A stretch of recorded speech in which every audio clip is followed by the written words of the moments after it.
We finally left the end zone. Just look at this beautiful scenery. It's marvelous, even though it's a bit different from what we had pictured. We were able to secure a few basic resources and are storing them in our bus. I'm glad we prepared ourselves well for this kind of scenario, especially since our inventories in the end zone ran low. Don't forget that if you need additional information, you can look at our survival guide at any time.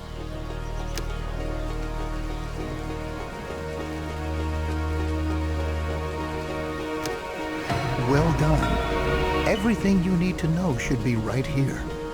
I think the time has come for us to at last build ourselves a new home here.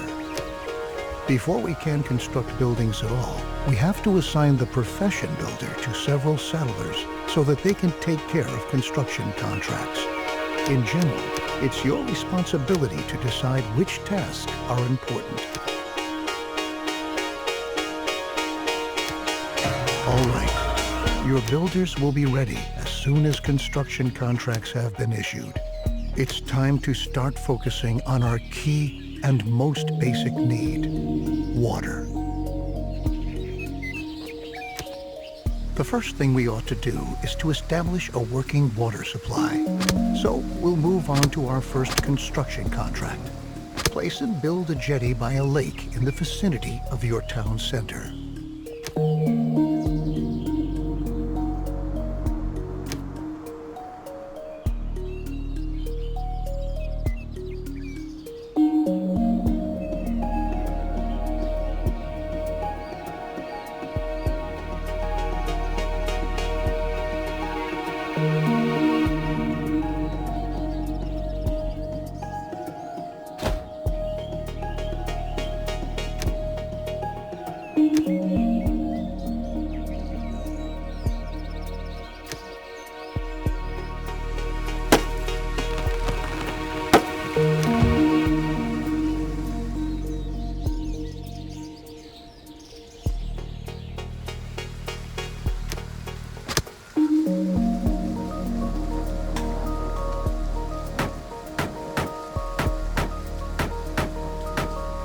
Very good. The jetty was completed as planned.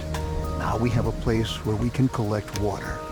There are other possibilities to gather water too, but the jetty is the simplest and most cost-effective method.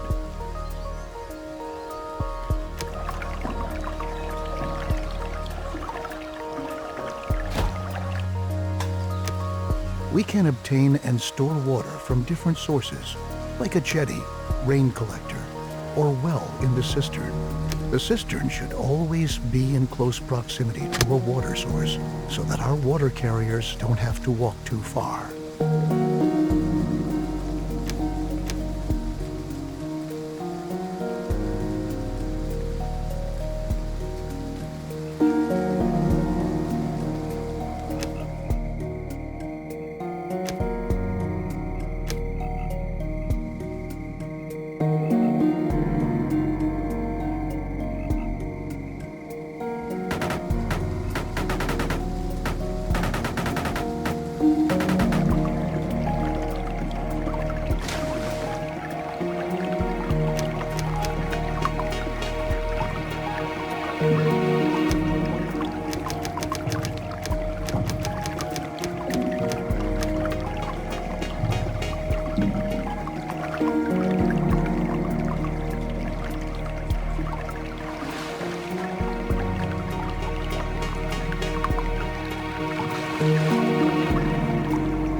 We have now installed a working water supply, and water is now transported from the jetty to our cistern. Consider hiring more water carriers if you don't have enough settlers available. You can never have enough water in storage.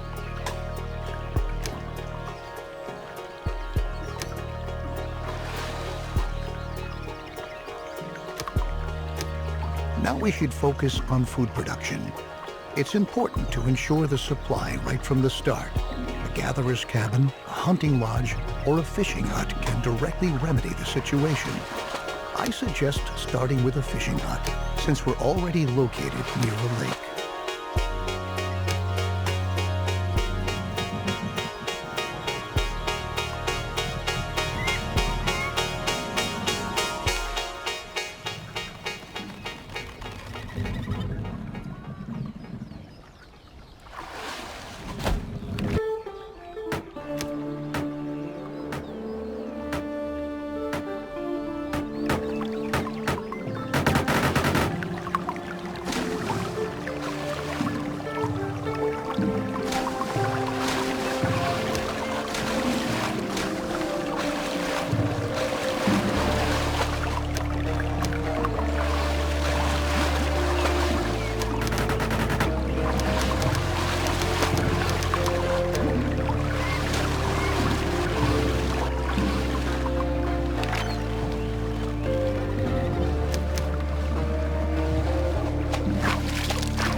Good work. We've now taken care of our basic supply via food and water. Make sure that you have enough food and water on hand at all times, especially if you want to upgrade your settlement. A population that grows too fast can quickly unbalance your food and water supply, bringing major difficulties for you if you don't watch out. Crops are another excellent way of getting food, because they constantly grow as long as the soil is moist enough. Each seed has different yields and growing times. This means that it could take some time until your field is ready to be harvested, in contrast to your fishing hut, where production can be right away.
Looks good. Remember that we need the widest variety of food sources to stay healthy. You should also plan ahead for drought periods that might come when it's not going to rain. Stock up on food and adapt your production to avoid bottlenecks. I'll show you a few more strategies later on. At the beginning, we don't have much scrap wood or other resources. We could build a production building, but to obtain resources as fast as possible, it's best that we start gathering right away. Assign a Gather All Resources task. All the settlers who haven't been assigned any profession by you are going to accept these kinds of tasks. In addition, settlers distribute resources within your settlement.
Since we now own plenty of resources, we can start to build a real production building.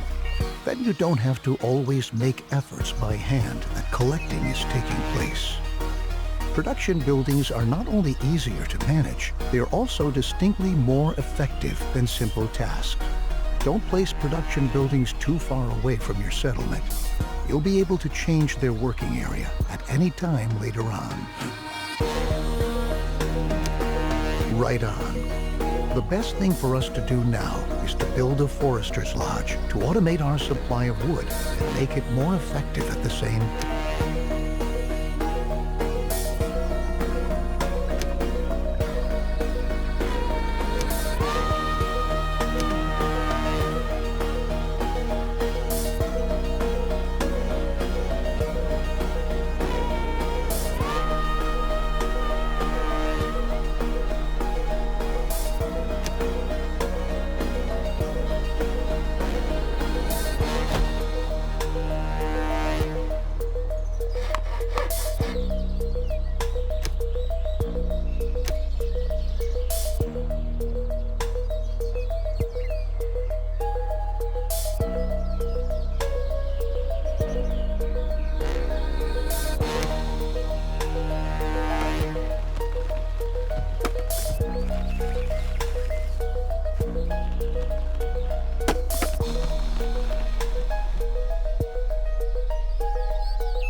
Good job. You might want to change this building's working area later on. to tell your workers where they should get their wood from. Ah, and for your information, if you want, you can also tell your forester's lodge that they only ought to attend to reforesting an area in order to create a lush, green forest which generations to come can use. Very good. Now we ought to take care of collecting scrap. Scrap is one of the most valuable resources because the quantities present are limited, and we can recover other resources from scrap. Unlike the task we just had, the scrap yard allows larger quantities of existing scrap to be dismantled than with wooden saw wrecks.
Great.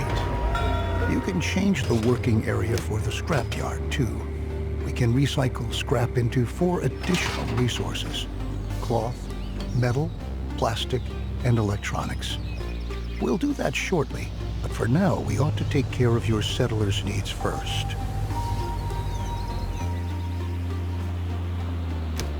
Our people want a place to sleep and live. Cabins fulfill their need for safety and privacy, and increase the confidence of their inhabitants. In other words, building cabins increases their willingness to start families and reproduce, if you know what I mean.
Besides cabins, you can also provide sturdy houses and shelters as housing. Sturdy houses withstand sandstorms better and have an increased storage capacity to boot. Children living in houses gradually fill up the house's stockpiles. Settlers do not reproduce in a shelter because they lack privacy. Let's return from our excursion into housing and refocus on scrap. With the help of a recycler or refinery, scrap can be sorted into 4 different resources. A recycler always takes scrap apart, one resource at a time, while a refinery automatically produces all 4 resources. To start off, you should build a recycler and produce cloth.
You can instruct your recycler to produce a different resource at a time. It's important that you focus on the resources you really need, at least in the beginning. Cloth and metal look like good options if you want to equip us with protective clothing and tools.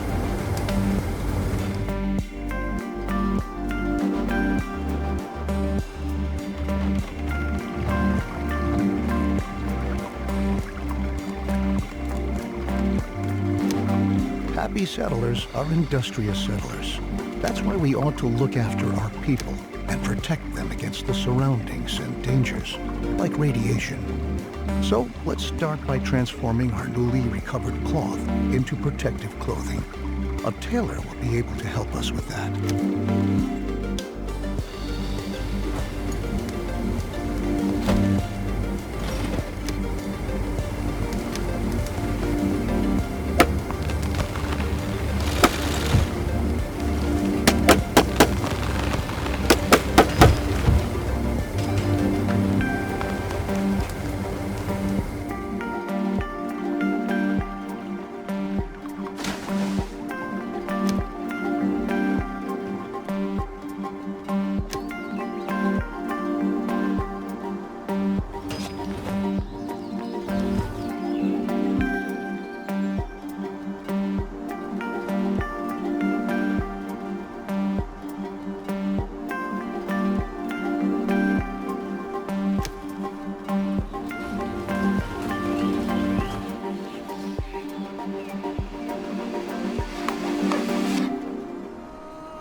We categorize environmental radiation into 4 levels: no radiation, low level, medium level, and high level radiation.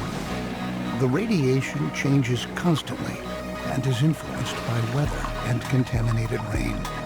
Protective clothing helps to protect us against this kind of radiation, but it takes a while before it's produced. And production relies on a steady flow of incoming resources.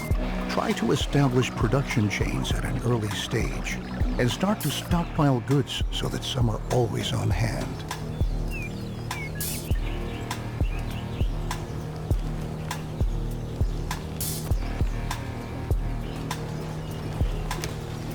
The tools we brought along from the ENDZONE are slowly but surely running out. So now, let's focus on manufacturing new tools. The tools will help us to work effectively. We'll need metal for that, so we'll prepare for production by building another recycler, which we'll commission to recover metal from scrap. After that, we'll need a workshop to enable the manufacturing of brand new tools.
With our lovely new tools, we are now prepared to work effectively. Should you ever run out of metal, keep in mind that you can also instruct your workshop to manufacture tools from scrap instead of metal. Though they won't be quite as effective, it's still better than being forced to work with bare hands. Down in the end zone, we had sufficient time and resources to educate ourselves properly.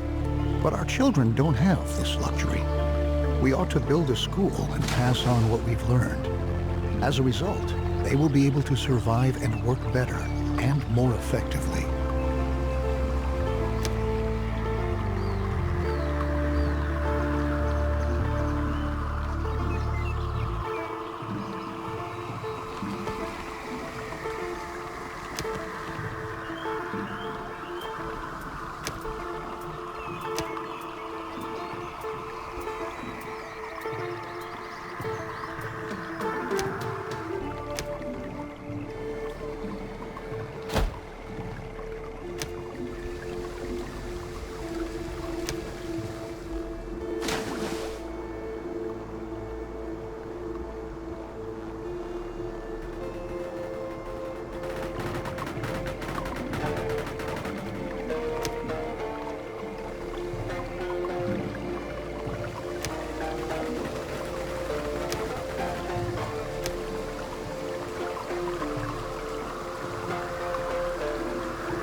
Perfect. Besides the fact that educated children work more effectively, we'll also teach them to be more careful with their protective clothing and tools.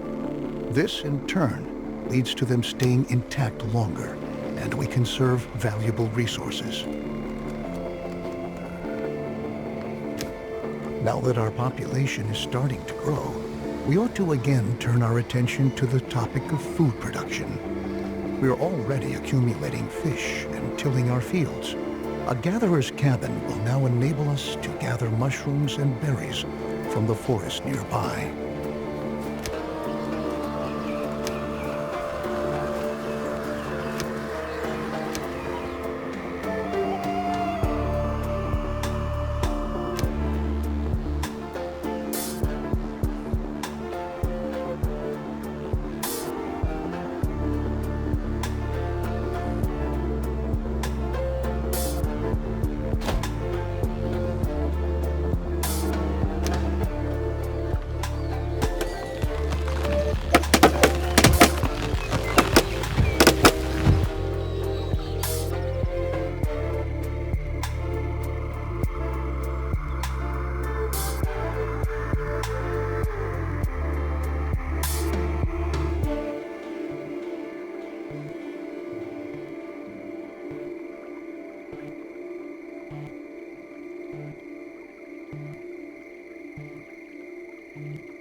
Very good. As you can see, the gatherer's cabin is an effective possibility to get food quickly. But watch out. After a drought, it's going to take some time before the plants have regrown. As is the case with most buildings, here too, you can relocate the working area at any time. Although we are sufficiently supplied at the moment, our survival depends on diligent planning. If we can lay out a plan for an orchard, then we can start to plant fruit or nut trees that we can harvest after a few seasons.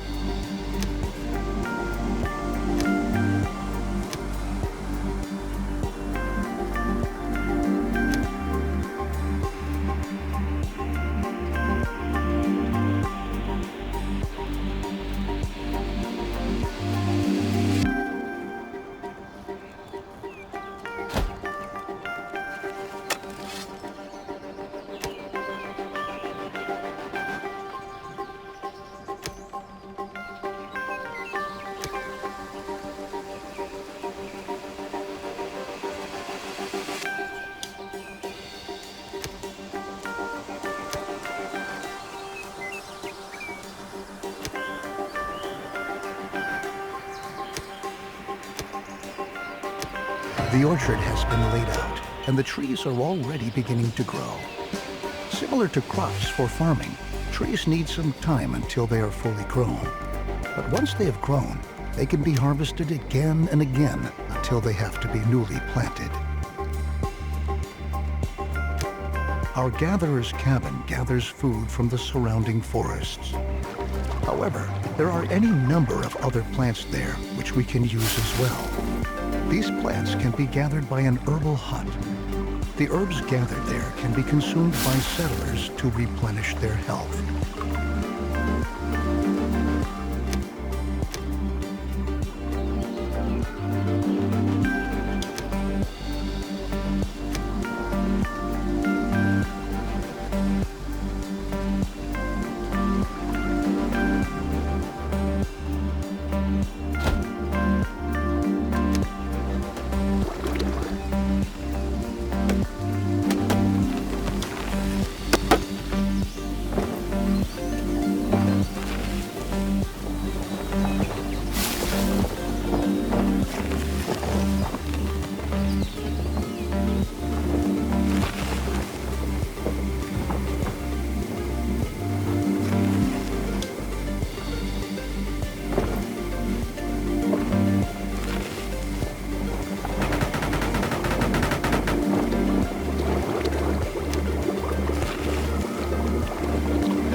We can equally utilize the gathered herbs to convert them into medicine later on. It might happen that an illness breaks out in our settlement from time to time and spreads among our settlers. That's why we always ought to have enough herbs on hand. Radiation is the main reason why the health status of our settlement can decrease. Although our settlers already use protective clothing to shield themselves against environmental radiation, it might occur that our sources of water become contaminated. We should start to filter our water to prevent this from happening. We will need a great deal of charcoal to accomplish this. The charcoal kiln will burn wood to produce charcoal.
can use the charcoal in conjunction with a filtration system to purify our water. Unfortunately, our cistern is not able to do this. Only the water tower has the necessary equipment for this capability. It would be a disgrace if we had to demolish our trusted cistern just to erect a water tower in its place. What we ought to do instead is upgrade the cistern itself. A water tower can store much more water and provides workplaces for a lot more water carriers than our old cistern.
Our new water tower is up and ready for action. Good work.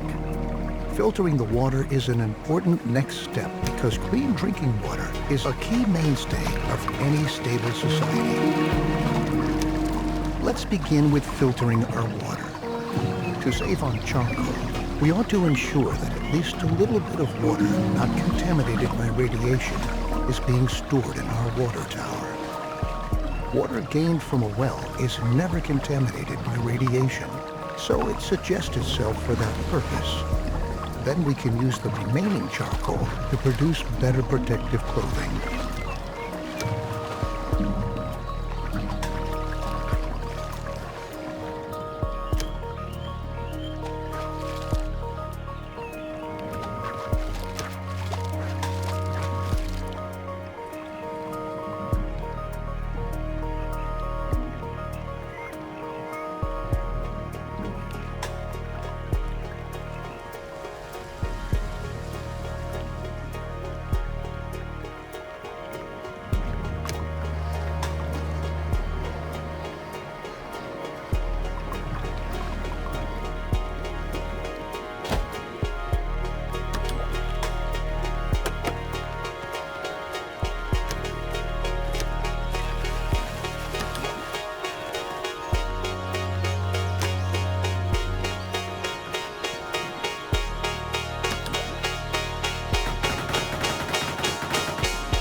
Good work.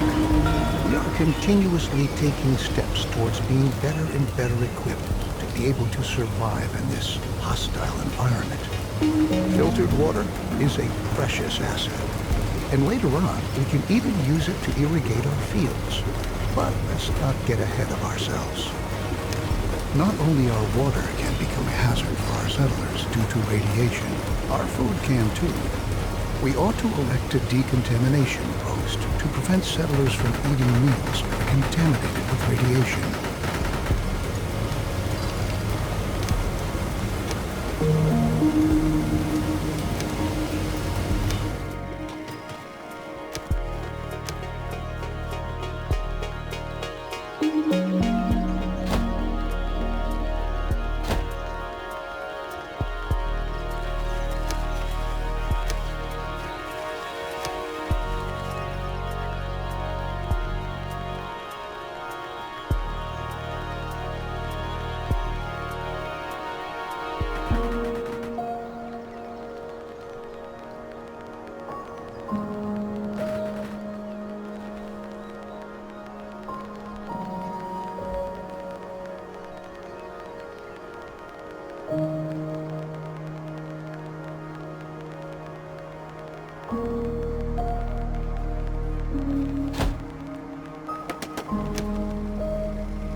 The decontamination post is going to supply all buildings that stockpile food and are located in its working area in order to purify the food that has been affected by radiation.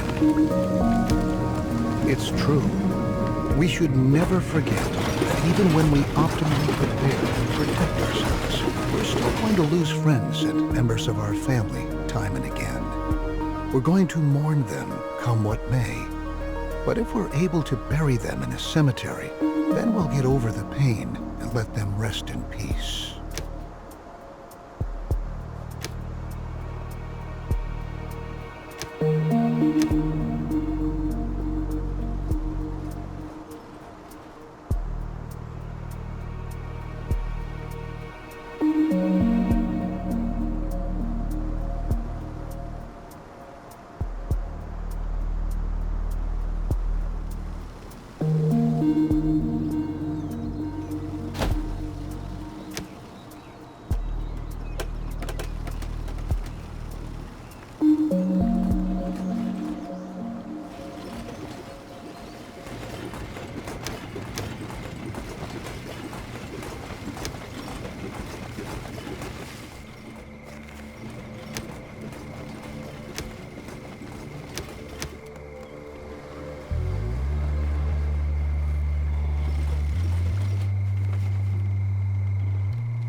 Okay, the cemetery will help us to quickly get a hold on ourselves and focus on the tasks that lie ahead.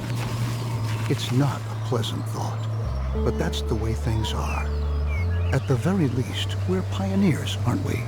Maybe we ought to distract ourselves to lighten up the mood. We can erect a number of buildings to increase confidence in our settlement, including, for example, a campfire or a pump. In this situation, however, our best...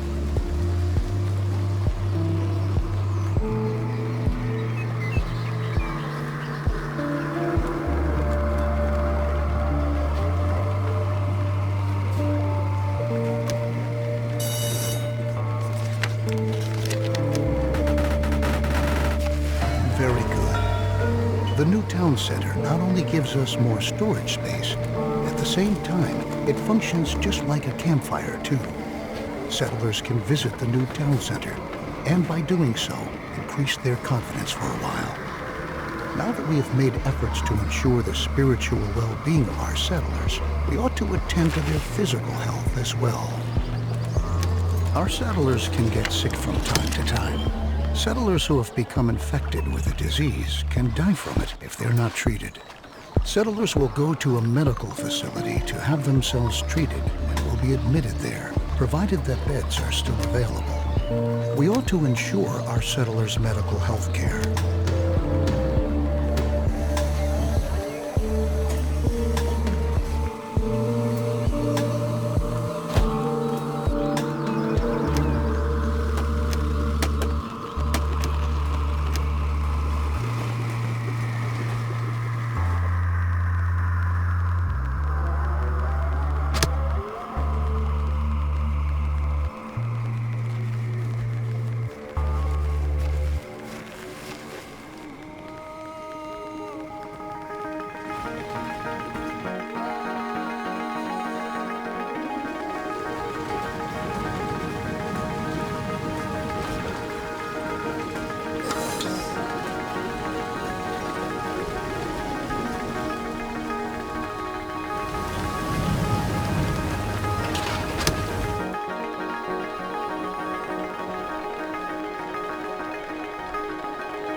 have ensured the survival of the settlement for a while. Very good work.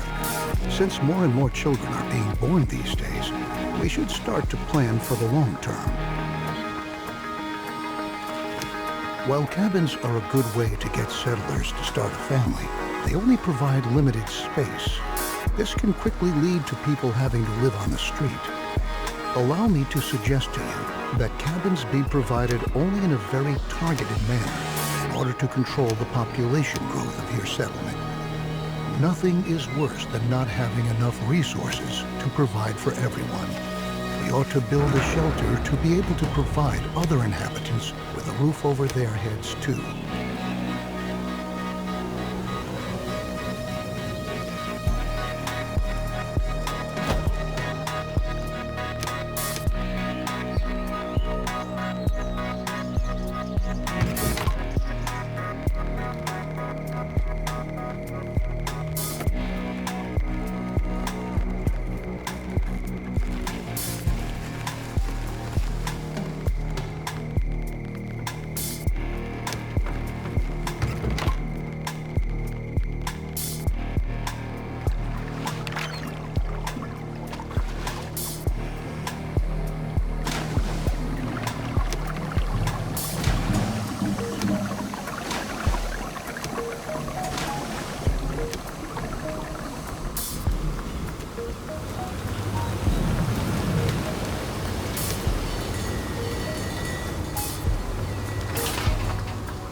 Very good. Remember that when children grow up, they're going to leave their parents' house and look around for a new place to live. It might happen that they don't find any home at all. We ought to build a shelter to be able to provide all inhabitants with a roof over their heads. I've already pointed out to you that it could become very dangerous if we were to run out of food at some point. Since a lot of people are going to be living in the new shelter, we ought to provide them with access to food in their vicinity. A hunting lodge can look for wildlife in the surrounding area to bring a little meat to the menu.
usually provides us directly with food, but it functions somewhat irregularly because it relies on wildlife in the surrounding area. Nevertheless, it can be indispensable during a drought because even the deer and wild boar still roam around the forest.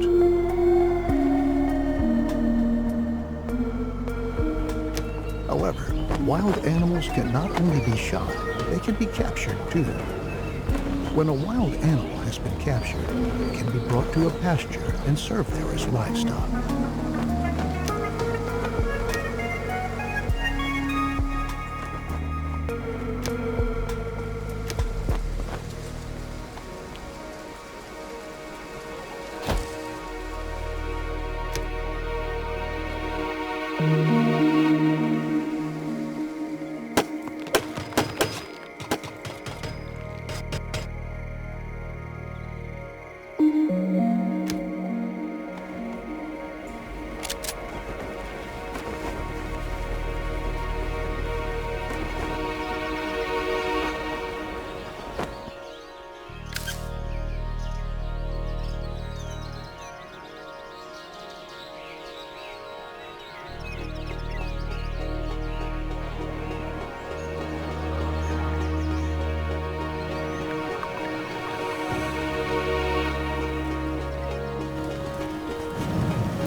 Animals captured by a hunter are brought to a pasture where they are tended to and cared for by herders. Some animals produce resources such as milk or eggs. Other animals can only be slaughtered to eat. You want to find out for yourself which type of animal brings you which benefit. On each pasture, you can choose which type of animal ought to be kept there. You must provide water for the animals you keep on your pasture. This enables them to survive and reproduce. When enough animals are fully grown, the herder will start to slaughter them. If you don't want animals to be slaughtered, you can also instruct the herder not to do so. Now your herders know how they ought to handle the animals. And now that you've already captured several animals, don't forget to instruct your hunters to hunt animals again in the future so that they can continue to gather and provide food.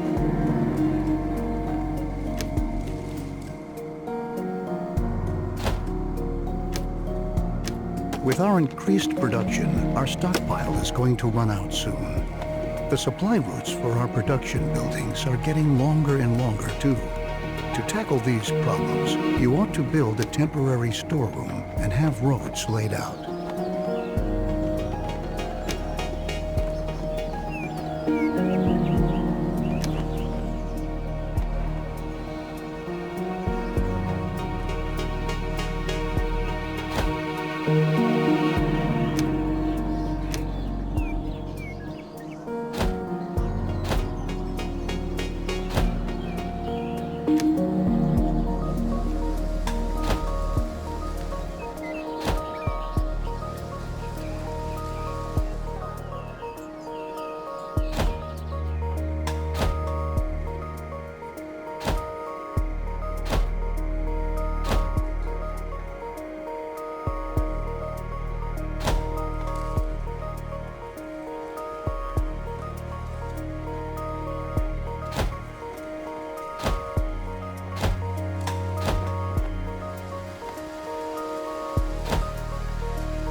storerooms increase your settlement's general storage capacity.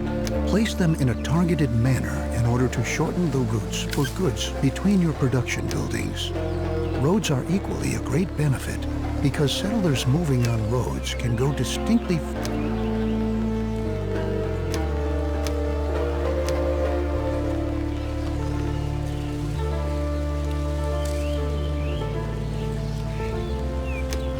To improve the whole thing even further, we can build a market to improve logistics at the settlement. Besides being an enormous stockpile for resources that is even able to store water, the market is responsible for distributing resources within your settlement. What's more, it also increases your settlers' confidence.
Logisticians are able to amass resources from the whole settlement and bring them to the market.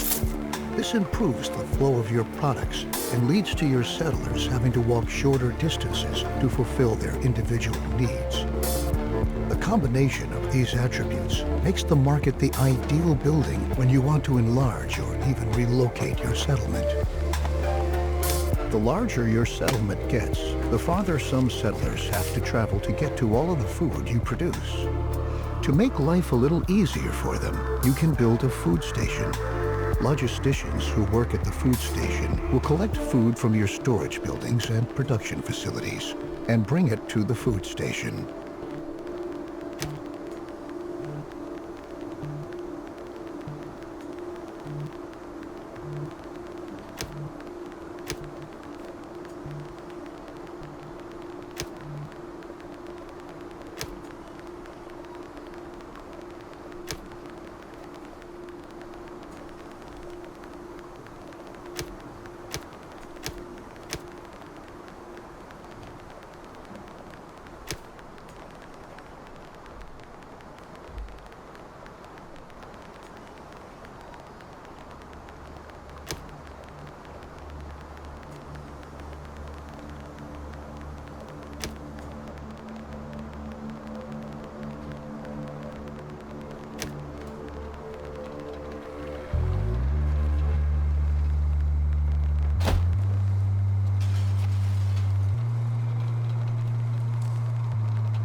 With the new food station, your settlers are now able to supply themselves with food directly on site.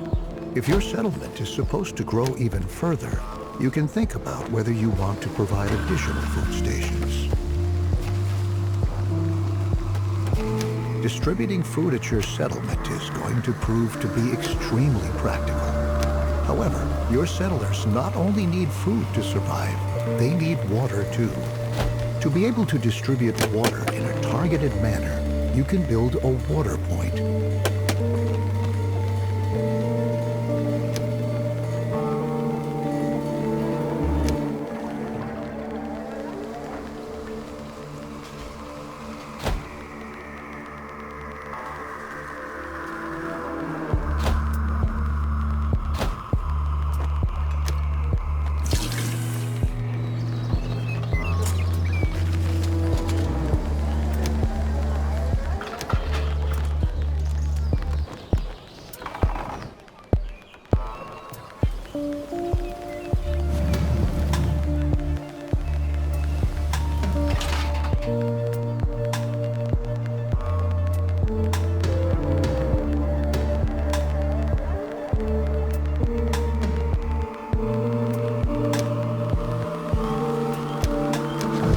Your settlers also have a water point available. They can supply themselves with water and food.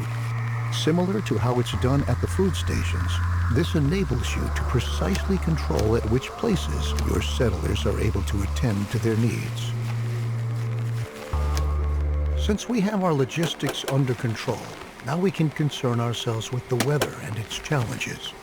We can build a weather station to enable us to make a forecast regarding upcoming weather and learn if potentially contaminated rain might be coming our way. It can also be used to prepare our crops and rainwater collectors we might have against contaminated rain by covering them.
Very good.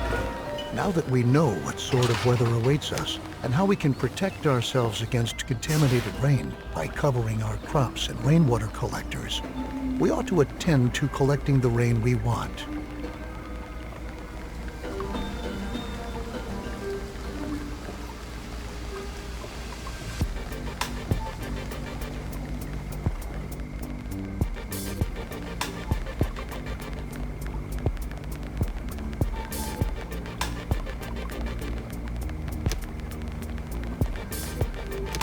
Rain not only humidifies the soil, it can also be automatically collected via rainwater collectors to generate a steady flow of additional water. Since we've already built our weather station, we're able to decide what kind of circumstances would make us want to cover our rain collectors.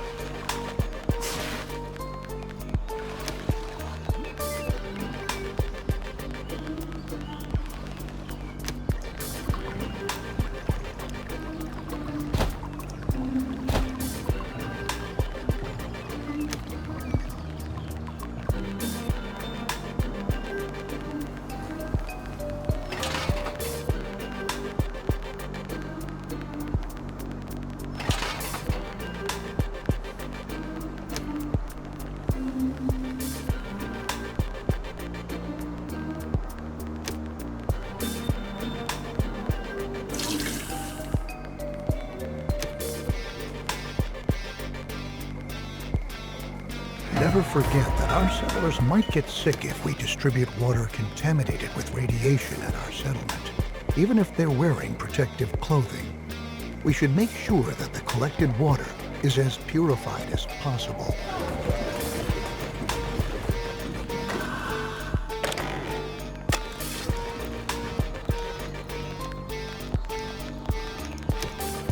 We can have our crops covered to shield our seedlings against radiation. But once they've been covered, naturally they won't be irrigated with rain anymore. To rectify this problem, we can build an irrigation plant that is able to artificially regulate soil humidification. Place this building with care, because it is only going to irrigate the soil within its impact radius.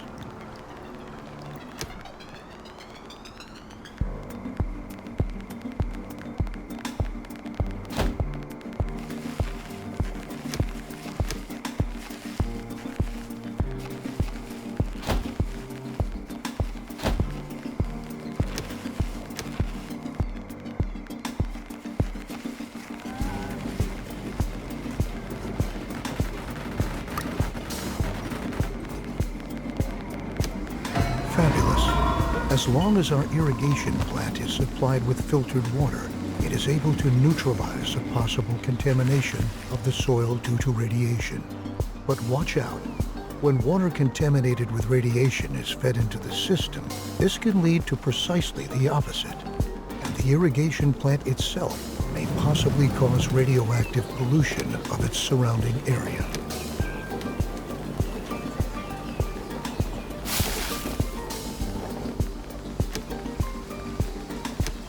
Alongside contaminated rain, there are other environmental hazards, such as sandstorms or droughts. The soil dries out during a drought, and sandstorms sweep across the landscape from time to time. These sandstorms can damage your buildings and ultimately make them unfit for use. We ought to prepare for this and assign several more builders to enable potential damage to be repaired.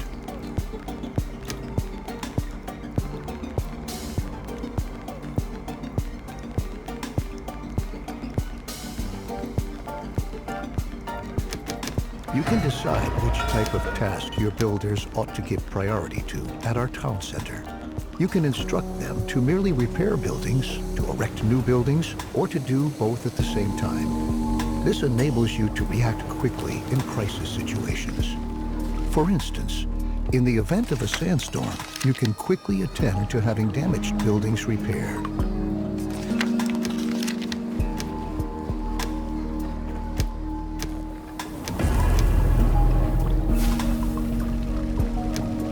Now that we've taken care of all the necessary needs of our settlement, such as food, water, protective clothing, and tools, Our next efforts ought to focus on increasing the settlement's overall productivity. A research station allows us to develop different technologies. One step in moving our settlement ahead is to make it possible for our refiners to acquire electronics from scrap. We should perform research on the appropriate technology to achieve this and instruct one of our refiners to produce electronics.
very good. With this new research station and the ability to acquire electronics from scrap, we can provide our settlement with all the materials we need. The research station is very useful in enabling us to adapt ourselves to our surroundings by using the right technologies in any situation. Down in the end zone, we dealt with the concept of a solar collector. This solar collector is able to collect sunlight and convert it into electricity. We wanted to try out whether our idea works and build a solar collector.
The solar collector produces energy by capturing sunlight and feeding this energy into a grid. The solar collector also gives us all the relevant information we need to keep an eye on our settlement's power consumption.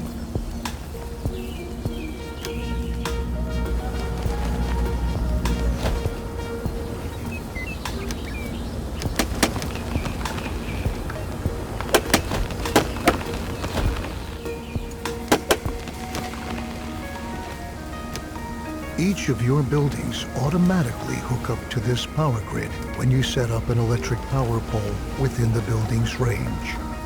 Buildings supplied with electricity work distinctly more effectively and produce faster as a result. What's more, housing supplied with electricity increases the confidence of the settlers who use it.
Fantastic. I can only picture how our ancestors must have felt with their almost infinite supply of energy. However, you ought to constantly keep an eye on your power consumption to avoid outages.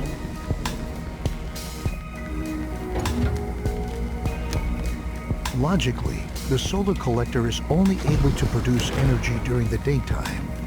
It would be beneficial if we could also make electricity available at night so that our settlement remains effective. It's clear that we currently work slower at night, so let's try to store the surplus energy we produce during the daytime to enable it to be used at night. That looks good. Some buildings are now connected to the power grid. Although a well-structured settlement that's hooked up to the power grid consumes a certain amount of resources, it is enormously effective. Oh, and just as an aside, you can have electric power poles put up on many surfaces, even on roads.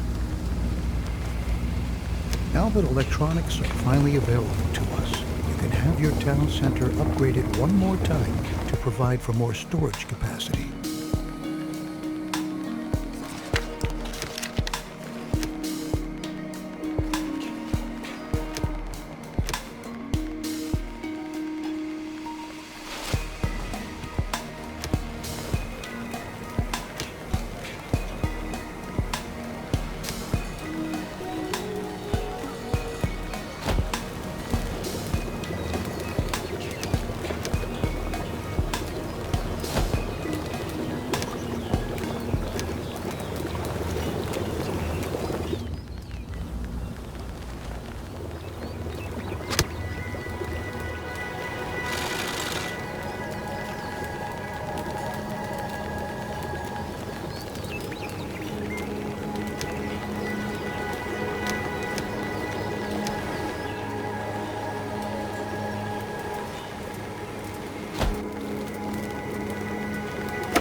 Very good. The additional storage capacity is going to be very useful. With the settlement producing on a stable scale, we can now focus on exploring our surroundings. Though we heard a bunch of stories in the end zone, now we can explore the ruins our ancestors left behind firsthand to find treasure and resources. Let's build an expedition station.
Well done. Assign settlers to be scouts and prepare expedition rations.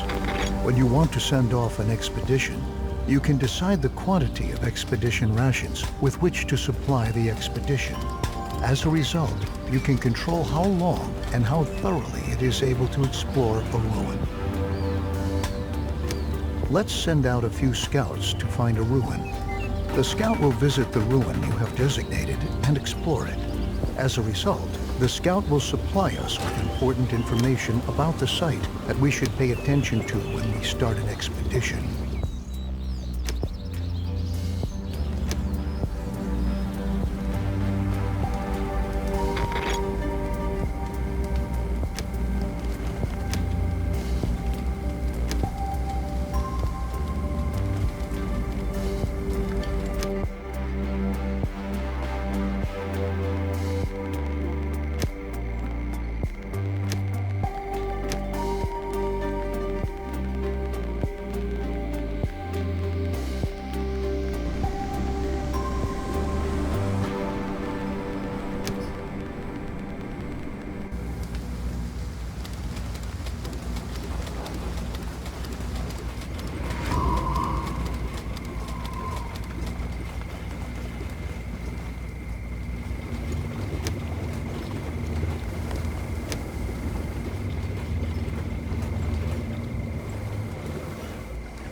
Our scout has returned and brought along a variety of useful information.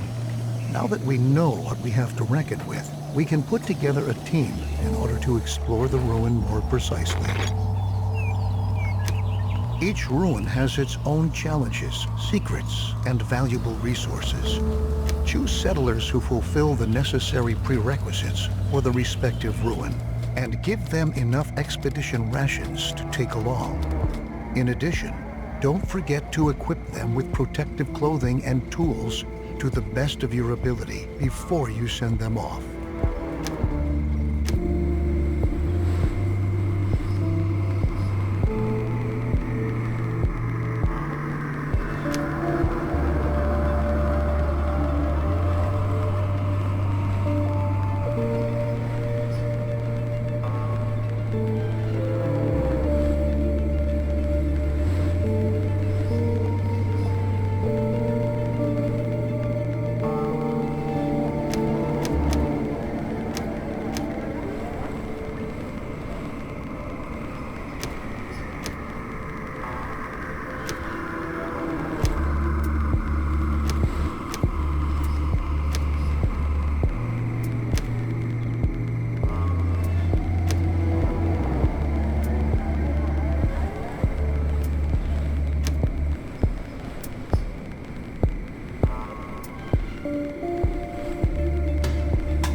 Now that you've commissioned the expedition, it's now in preparation stage. Expedition rations and other necessary resources are being amassed. Afterwards, the settlers you selected will relinquish their old tasks, assemble, equip themselves, and subsequently set off together on their way. Get yourself ready to make tough decisions. Good news. Your expedition has finally reached its destination. Now it's all up to you. Contact them and listen to what they have to say to you. Make wise decisions and guide the settlers through the ruin with meticulous care.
Good news.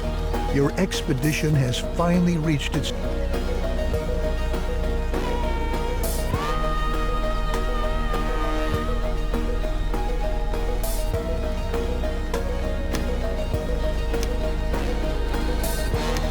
Good news. Your expedition has finally reached its destination. Now it's all up to you. Contact them and listen to what they have to say to you. Make wise decisions and guide the settlers through the ruin with meticulous care.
There. The scout was right. Near the gas pumps, it still really reeks of gasoline.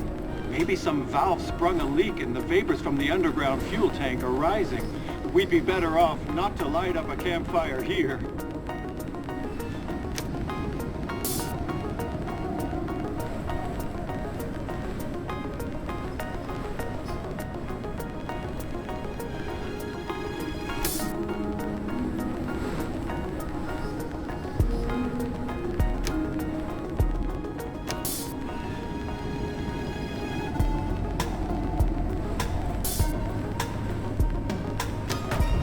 Well done. Your decisions during an expedition are decisive for its success. Try to be as well prepared as possible and make wise decisions because the consequences could be fatal. Now let's loot this place and get out of here. Take as many resources as your settlers can carry and bring them back to your settlement. Now that you know how you can help your settlers to manage in this environment so hostile to life, I'd like to show you how you can design your settlement in such a way so that your settlers are not only able to survive in it, they're actually glad to be here as well. Your settlers are eager to live in surroundings that please them. For instance, they'd rather not live next to a building that produces lots of noise or dirty grime. You can switch to the heat map of dwellings' attractiveness to be able to see just how attractive the dwellings in your settlement are. In this view, you see which cabins and shelters have been placed in attractive surroundings and which ones are in unattractive surroundings. If you want to make your settlers particularly happy, you should pay attention to providing them with attractive surroundings. To increase the attractiveness of a residential area, you can put up some decorations to beautify your settlement. Each decoration increases the attractiveness of the area where it has been placed. Maybe it's time for you to design your settlement a little more attractively to make your settlers happier.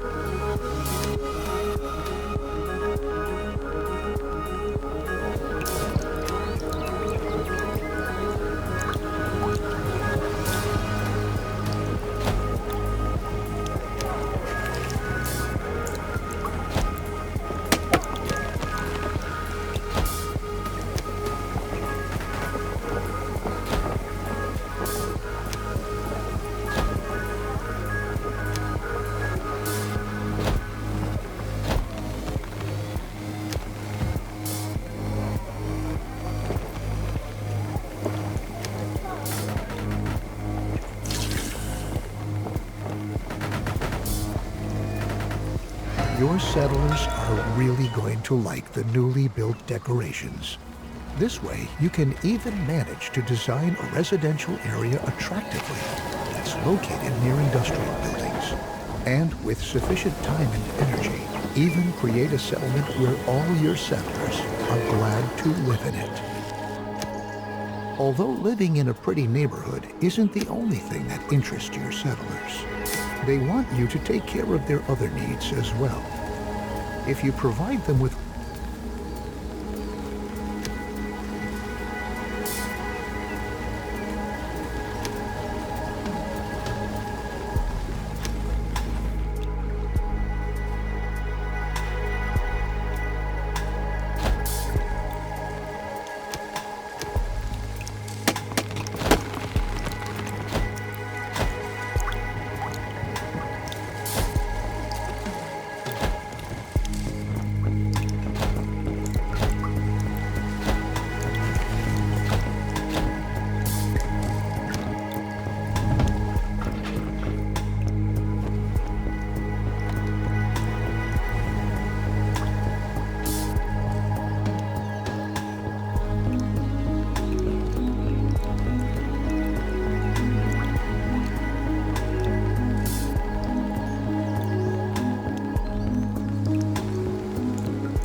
Many of your settlers' requests are collected for you at the forum. You ought to check every now and then whether you might be willing to agree to one of those wishes.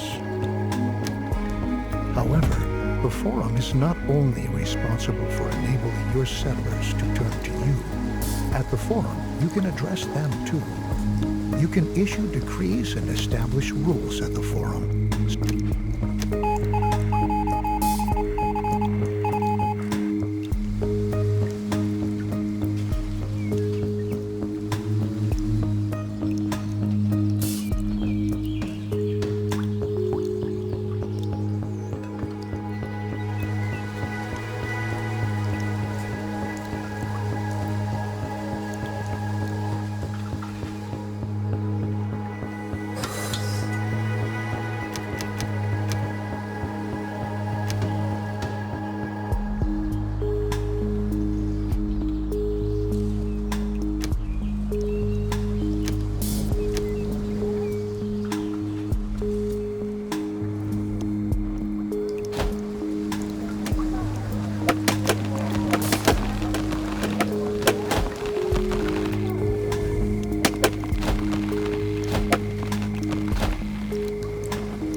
However, the forum is not only responsible for enabling your settlers to turn to you.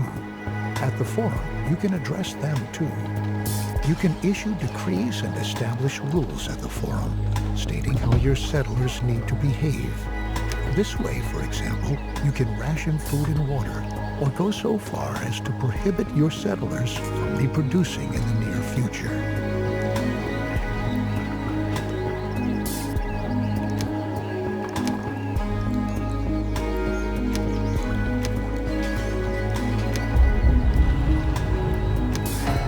Many of the decrees are extremely helpful toward enabling the survival of your settlement, though you should watch out that you don't demand too much of your settlers. If you ask too much of them, it can lead to discontentment spreading throughout your settlement. That's why you always ought to use caution in deciding which decrees you want to impose.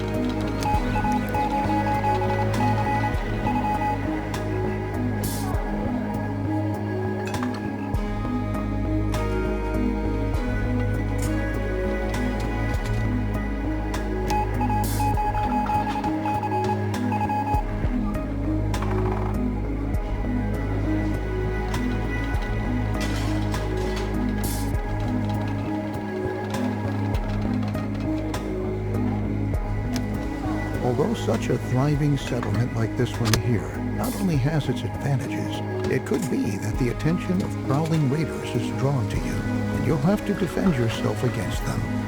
First of all, it's going to be important to set up your own defenses. An ammunition factory is going to be necessary to arm those settlers who will be defending your settlement in the future. It would be best if you also assigned several technicians right away who are supposed to work at the ammunition factory.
It's left up to you to decide whether you want to have your ammunition factory manufacture lethal or non-lethal ammunition. While lethal ammunition deals damage to the attacking raiders, non-lethal ammunition ensures that their morale sinks. If the raiders have lost all their morale, they'll flee.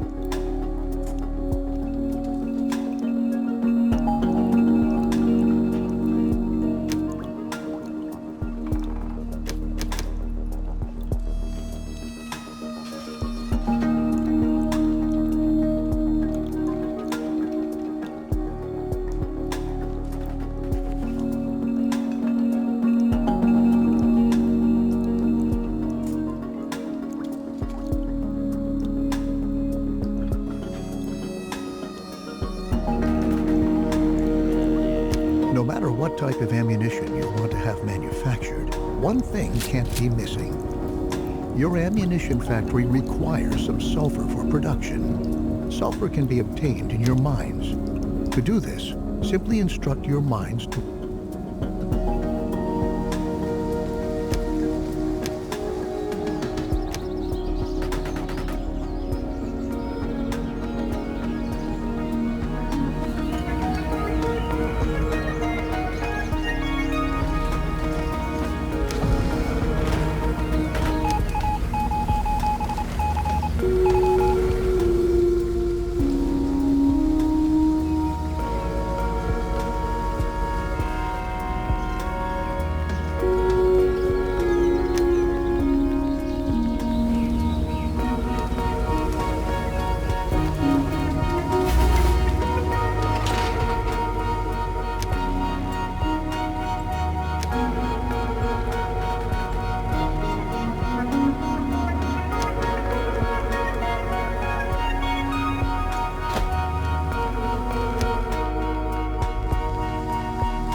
No matter what type of ammunition you want to have manufactured, one thing can't be missing. Your ammunition factory requires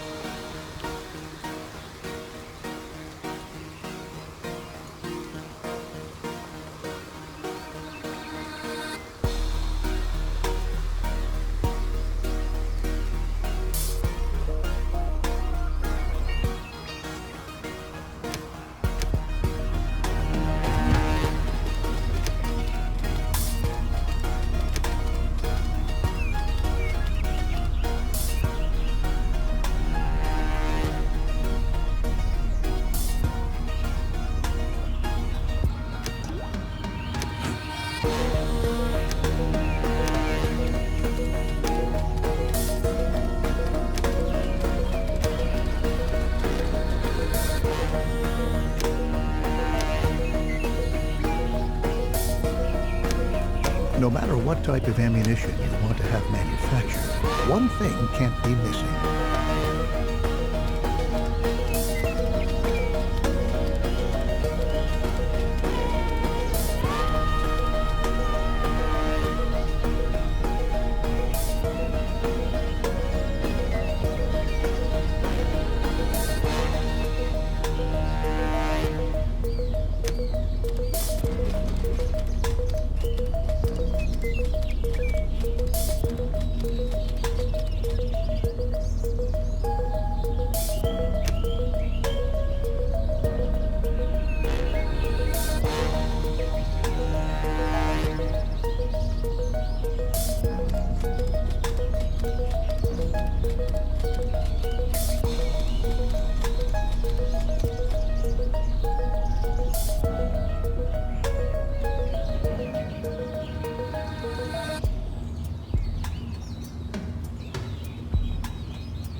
No matter what type of ammunition you want to have manufactured, one thing can't be missing.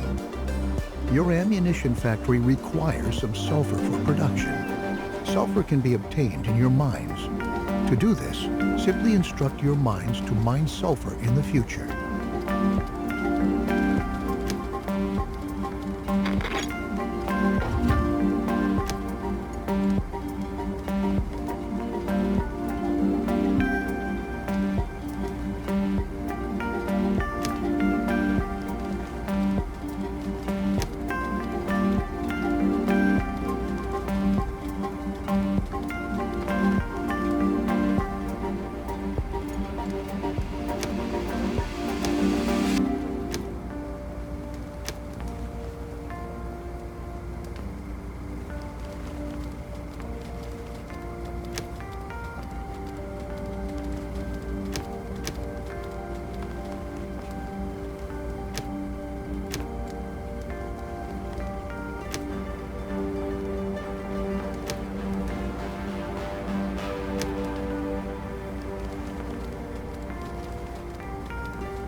Very good, old friend. Now the production of ammunition can get going full steam ahead. To be able to give your settlement blanket protection against attackers, the next thing you want to do is to build several watchtowers and assign militia there. Your settlers will fire at raiders from these watchtowers. It will be best if you place your towers in such a way that they don't stand too close to each other, so that your entire settlement can be protected whenever possible.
Very good. These watchtowers form the center of your defense. At each watchtower, you can individually configure the type of ammunition the militia who have been assigned there are supposed to fire at the raiders. As you can see, the raider force is now on its way here. Pay attention to the direction they're coming from. You might have enough time to adapt your defense a bit. I'm going to keep my head down for the time being, until those scoundrels don't bother the settlement anymore. Good luck. You've said my people are hopeless cases. We were once. I took in one and all. Together we are strong. Give us what we need, then no one will get hurt.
It looks as if they were the last raiders, and the settlement's still standing.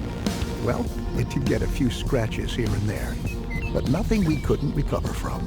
We'll rise again, over and over again, and that's a promise!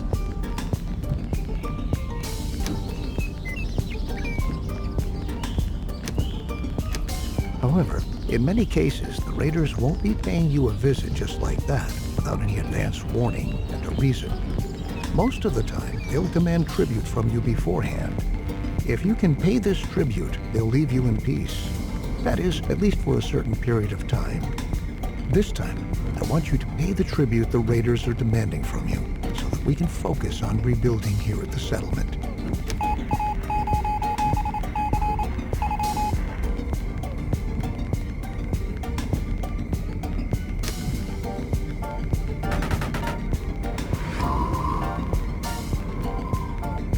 Very good. By doing so, you bought us a little time to be able to prepare ourselves further.